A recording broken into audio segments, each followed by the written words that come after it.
Hello, everyone, and welcome to another edition of the Exchange podcast. I'm your host, Gareth Phillips, founder and head of strategy and growth at Audience Store, a programmatic solutions company. So today on the podcast, we have some very special guests from Channel 4. We have Eilis and Jack, who are both from the sales team there, and I'm sure we'll have some useful insights for you guys. So hello both and welcome. Hi. Hey, thanks for having us on. No problem. So as I'd like to just dive straight into the questions. So for anybody that doesn't know you guys or about your roles, could you tell us a little bit about what you each do at Channel 4 and how you work with brands and agencies? Yeah, sure. So we're both programmatic and data sales leads at Channel 4. And our job is to act as strategic partners for brands and agencies working in the programmatic space. So we focus on leveraging our programmatic integrations and connecting the digital world and the TV worlds and aligning on a somewhat omni-channel approach. I personally work across Publicis and Dentsu as the holdco agencies and then a couple of other little ones. And then Jack, over to you. Yeah, exactly as Eilis said, we're the kind of bridge between TV and digital. Programmatic is a big part of our digital first strategy. And yeah, me and Eilis joined about a year and a bit ago to lead on our agency relationships, but also to work closely with our DSP partners. I work across WPP, indies and regions. So I tend to be on the sort of smaller, medium-sized agencies more so, which we can we'll talk about a little bit later on. But that is, essentially the role. Nice, and I think probably not many listeners haven't heard of Channel 4. You'd have to be in a rock not to. But yeah, in terms of obviously, having said that, Channel 4's got a distinct position in UK media. Like say, most people know them and consume the content at some point. But from a commercial perspective, what makes you guys an attractive partner? I think we know that obviously broadcasters across the UK have quite a legacy. It's not just Channel 4, it's felt across all of them. And what we pride ourselves on at Channel 4 is being altogether different. So that's our motto. That's what we shout about quite a lot. You might have seen in some of our ad breaks, it will say that altogether different. And we exist then to be a voice for the unheard voices. So talking about things that not everyone wants to talk about. We have some quite diversifying shows and we have shows that create national conversations. So I'm not sure, Gareth, if you saw it at all, but we ran a show earlier this year called Dirty Business, which spoke about the water sewage scandal across the UK. And that was a think piece to highlight obviously how awful some of the water sewage and the pollution is in the UK.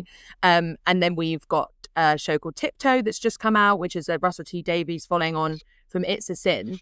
And these shows that are committing to quite a uniqueness is what I think makes people attracted to buying Channel 4. And we want to be trusted, and we believe that TV is a trusted media source. We operate in a space that is quite different to other broadcasters. We commission programming that probably wouldn't be commissioned anywhere else. You go to Channel 4 and you get shows that you wouldn't see anywhere else, and that has a positive effect for brands who are looking to reach certain audiences. And just to back up Eilis's earlier point, we have some great initiatives that sort of show that we put resource and work and dedication behind championing brands and audiences that are diverse and underrepresented. Things like our Black in Business initiative, our Diversity in Advertising Awards, and our B Corp initiatives, where we invite sort of brands that are championing sustainability to pitch to win airtime on Channel 4. All of it kind of shows that we put our money where our mouth is when it comes to championing brands that do things the right way. And that makes us a really attractive proposition for agencies and brands to work with. Definitely. I think that sort of programming, it helps build the Channel 4 brand and makes you more trusted and a more trusted place for advertising dollars, I guess. Cool. And then obviously the media landscape's evolving really quickly. We've obviously got the advent of CTV, AI, a lot of stuff going on. Where's Channel 4 placing its biggest bets when it comes to innovation and creating new opportunities for brands? streaming is the big thing for us. We know that is the way that audiences are trending. And streaming as a kind of technology is obviously evolving and developing really rapidly with the things that you can do in measurement, audience segmentation, data. So that's where Channel 4 is really placing its bets. We have a mission to become a streaming first public service broadcaster. And programmatic and tech is obviously going to be a really, really integral part of that. We've got some numbers that back up that we're our move to sort of streaming first. We have over 50% of our 16-34s, for example, who watch Channel 4 do it via streaming, which is obviously very good because it means that the audiences that are turning to streaming are still coming to Channel 4 and seeing us as a kind of streaming first home. So with all of the development in the industry, streaming is definitely kind of at the forefront of what we want to do. Yeah, I definitely think, streaming is the number one. But one thing that we've expanded to, because we've seen the way that viewership's changed, is social. So, I mean, we call it social at Channel 4, but it is YouTube.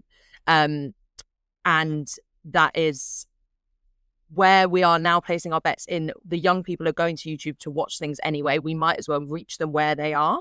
So we've got Channel 4.0, which is got like the likes of Nella Rose, Chloe Burrows, Harry Pinero, influencers that are shaping the younger generation, and they are creating content that we would put on TV, but we know it suits YouTube.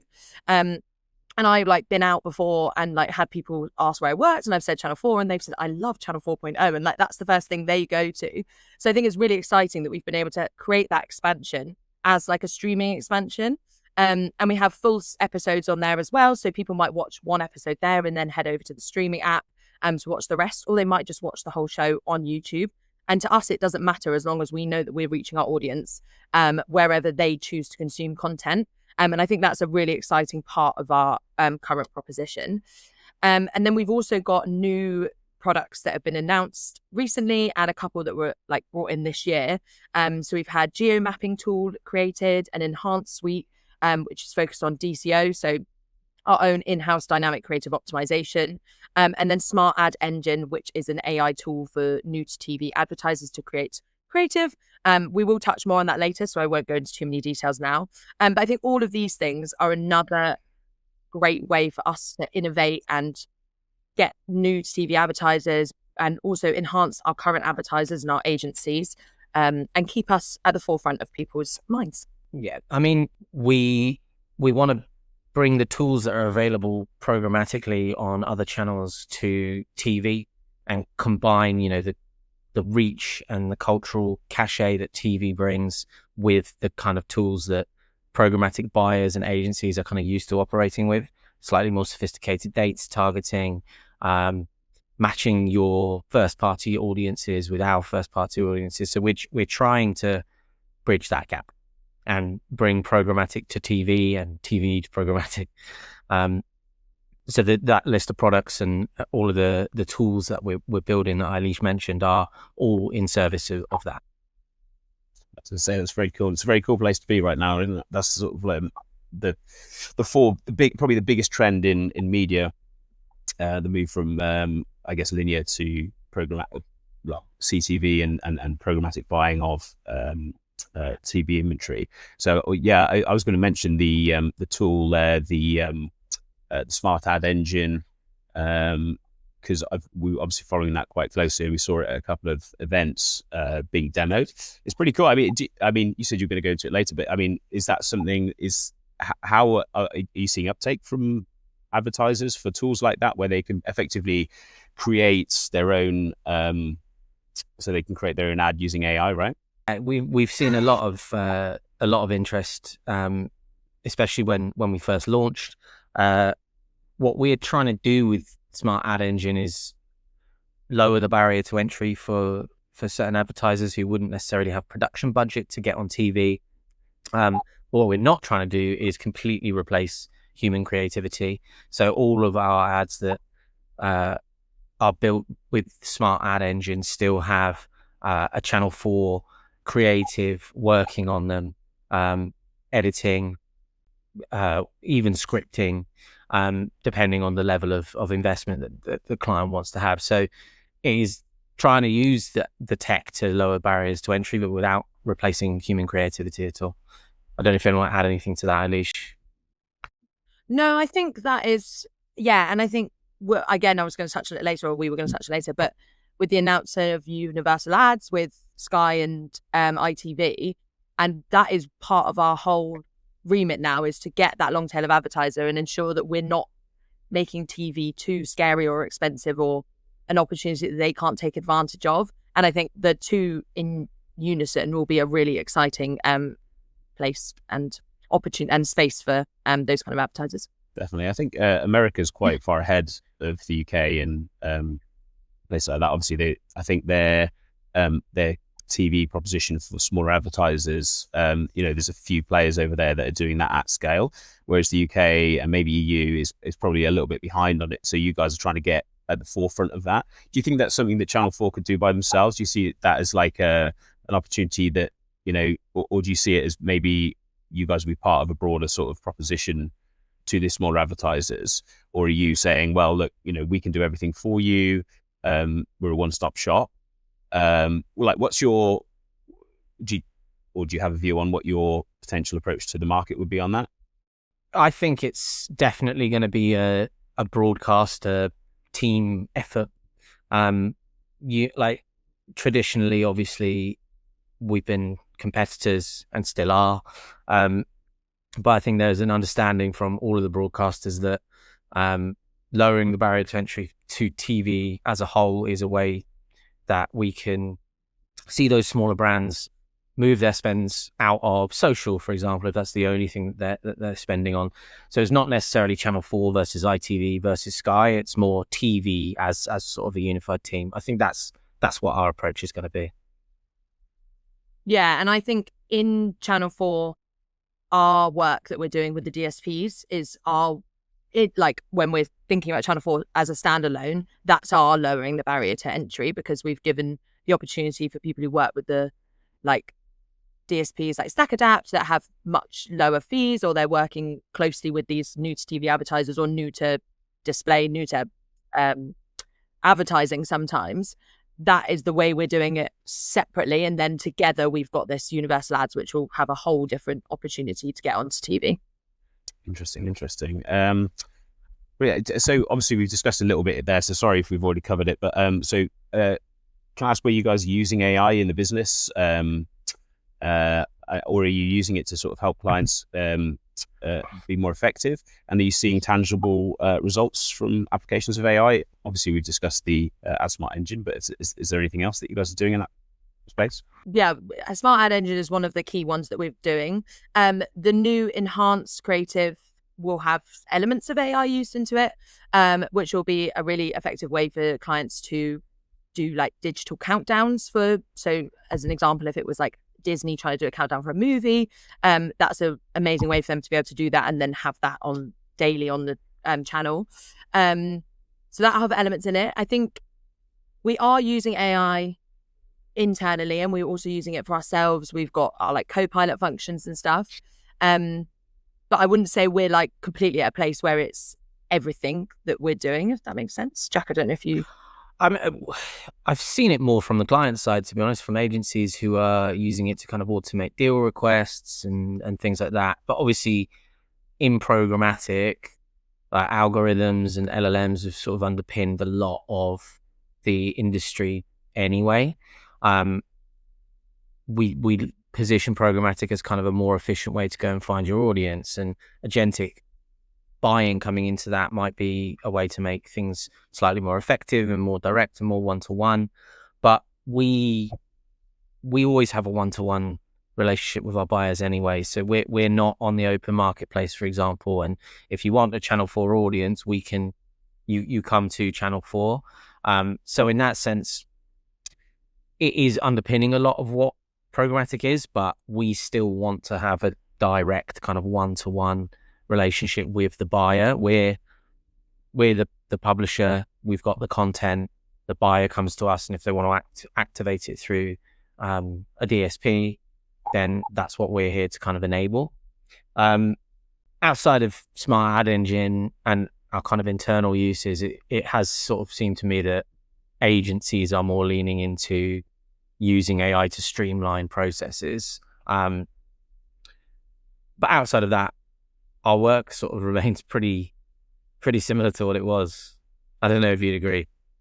From our side, I mean, obviously we are sort of on the agency side or programmatic activation partner. We're applying AI into basically all of our processes. So obviously we've undertaken a project where we've basically codified all of the agency knowledge into one place. And now, rather than having to go to a particular person to ask a question who maybe had deeper knowledge on a particular subject or a particular piece of tech, you can now talk to Claude, and Claude will have all of the agency information ready. So, for example, questions on minimums, things like that, those no longer have to go from the sales team to client services or trading, or vice versa. Effectively, it can all be just done through Claude. So that's kind of changed things quite a lot. And then obviously we are streamlining processes like PCA production, things like that. Those are all now being done through Claude and a lot more efficiently as well. So yeah, we are seeing the difference. But like you say, I think day to day, it's still difficult to see how much of a difference AI is making, because those are kind of small, saving some time on a PCA is great, but it hasn't fundamentally changed our way of working either on the agency side. Yeah, I mean, that agency knowledge kind of codifies, that seems like something that maybe we could look into as well. Because we obviously have so many teams, we've got so many products that, yeah, it can be tricky to sort of find out who even to speak to get the right information. So yeah, if you could talk to Claude. And sometimes I will just ask Copilot, because we have an integration with Copilot, so we can't ask Claude because it wouldn't know anything. But sometimes I'll be like, this question I don't know who to go to. Let me just see if Copilot has the answer. And generally, most of the time they do. So I feel like those kind of situations internally, we definitely are using it, and obviously making sure that we're using Copilot, because that's our preferential partner. That's you go to AI. Fair enough. Go to AI. So we've talked a lot about AI, but apart from that, what's the biggest shifts happening in media and consumer behavior that people need to be paying attention to? I think, and this is something I kind of touched on earlier, is like the fragmentedness of how people are actually consuming content. And it's something that Channel 4 obviously saw a while back, which is why we made that shift to include YouTube and TikTok and other social platforms in our inventory. And I think an example is almost like the World Cup at the moment.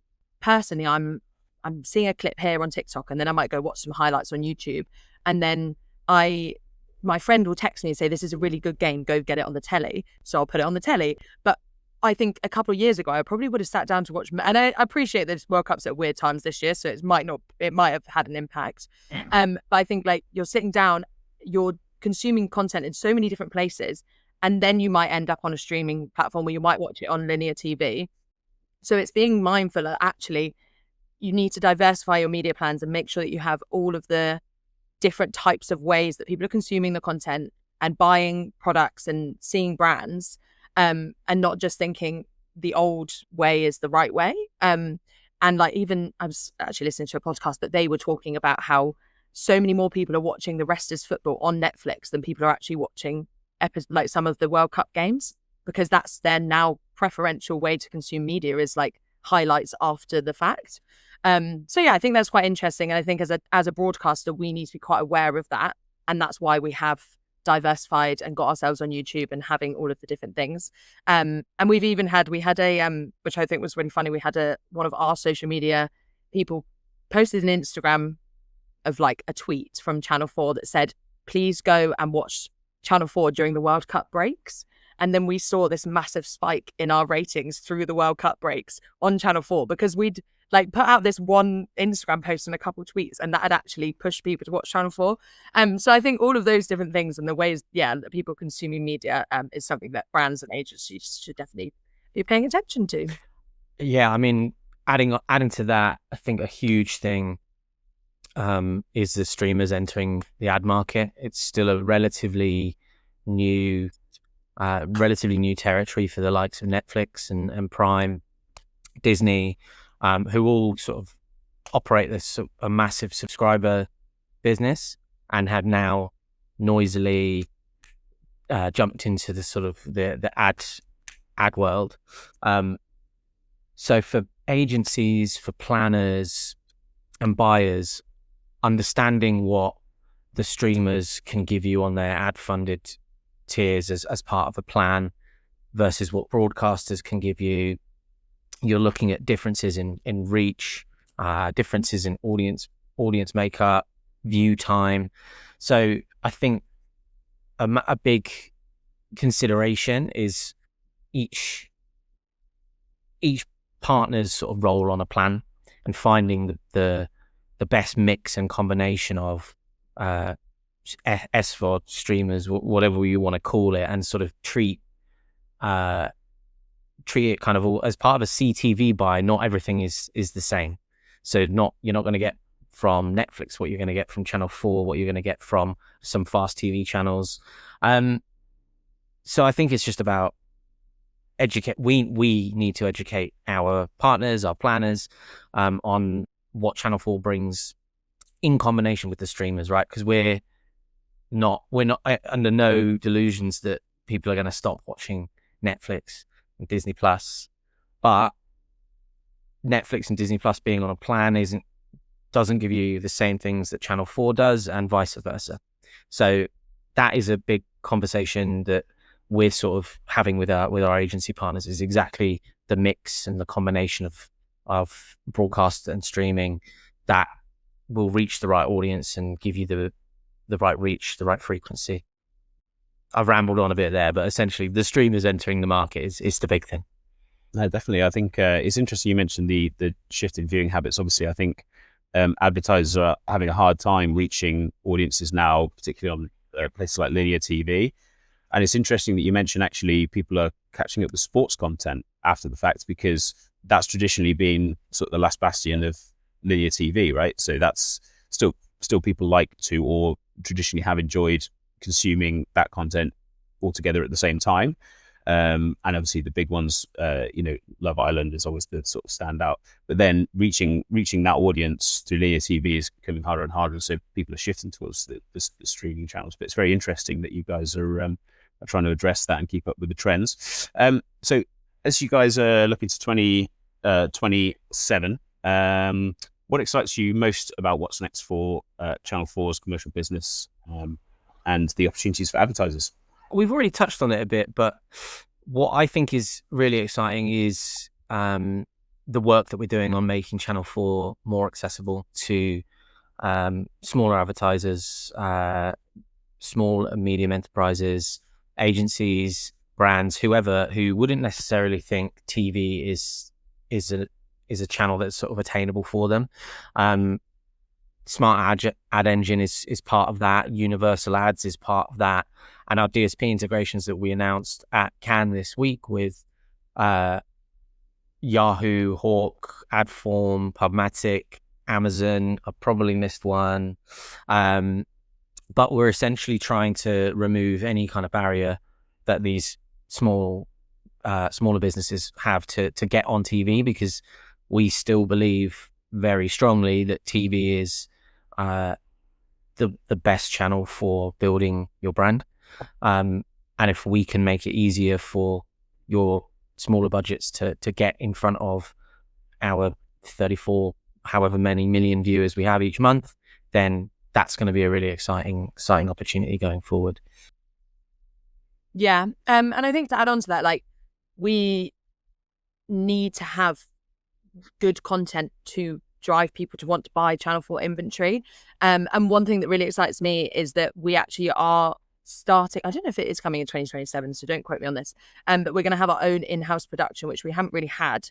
And we're bringing more UK-based production, and we're trying to fund all revenue back into production and creating new shows and creating new content.